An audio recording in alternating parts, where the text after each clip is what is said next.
আসসালামু আলাইকুম। স্ক্রিনে আপনারা যে ভিডিওটি দেখতে পাচ্ছেন, সম্প্রতি এই ভিডিওটি অনলাইন জগতে ভাইরাল।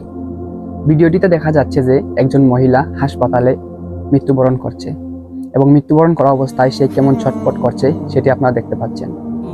তো আসল কথা হচ্ছে এই যে সবাইকে একদিন মৃত্যুবরণ করতে হবে, আর মৃত্যু যন্ত্রণা যে কত কঠিন সেটা এই ভিডিওটি দেখলে আপনারা বুঝতে পারবেন। মহিলাটি যিনি মৃত্যুবরণ করবে সে কিন্তু আজরাইলকে সরাসরি সামনে দেখতে পায়। তো এই মহিলাটি যখন আজরাইলকে সামনে দেখতে পেল তখন কিভাবে চিৎকার করে উঠলো সেটি আপনারা দেখতে পাচ্ছেন বা শুনতে পাচ্ছেন। তো এইটি হচ্ছে আসলে বাস্তবতা, আমাদের কত অহংকার। হে প্রিয় ভাই, মৃত্যুর যন্ত্রণা যে কত কঠিন সেটা যে মৃত্যুবরণ করেছে সেটা শুধু সেই জানে। একজন মৃত ব্যক্তি কতটুকু কষ্ট পায় সেটা হচ্ছে, যদি জীবিত একটি মানুষকে তার শরীর থেকে চামড়াগুলা ছিলিয়ে নেওয়া হয় তাহলে যতটা কষ্ট পায়, একজন মৃত ব্যক্তি যখন তার জান কবজ করা হয় তার চাইতে বেশি কষ্ট পায়।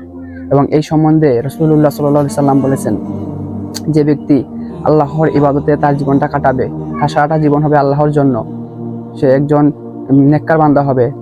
সে যখন মৃত্যুবরণ করবে তখন একজন নবজাতক শিশু যখন তার মার স্তন্য থেকে দুধ পান করে এবং সে ঘুমিয়ে যাওয়ার পর তার মুখ সরিয়ে নেওয়া হয়, সে টের পায় না, এমনভাবে তার মৃত্যুবরণ হবে।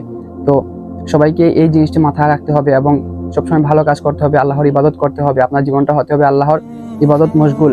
তাহলে আপনি এই কঠিন অবস্থায় আপনি পার হবেন। এবং মৃত্যুর সময় যখন আজরাইল জান কবজ করবে তখন শয়তান এসে আপনাকে ধোঁকা দিবে, এবং সেই ধোঁকা থেকে বাঁচার জন্য আপনাকে অবশ্যই নেককার হতে হবে, আপনাকে আমলকার হতে হবে, সবসময় আপনাকে আল্লাহর ধ্যানে মশগুল থাকতে হবে। তাহলে আপনি ওই সময় আপনি ওই ঘাট পার হতে পারবেন। কিন্তু মৃত্যুর ঘাটটি হচ্ছে মানুষের সবচেয়ে বড় ঘাট। যে মৃত্যুর ঘাট বের হতে পারলো সে যেন সকল ঘাট পেরিয়ে যেতে পারলো।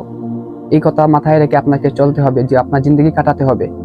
তো এই ভিডিওটি থেকে আমাদের শিক্ষা হলো, আমরা অবশ্যই মৃত্যু নিয়ে আমাদেরকে চিন্তা ভাবনা করতে হবে।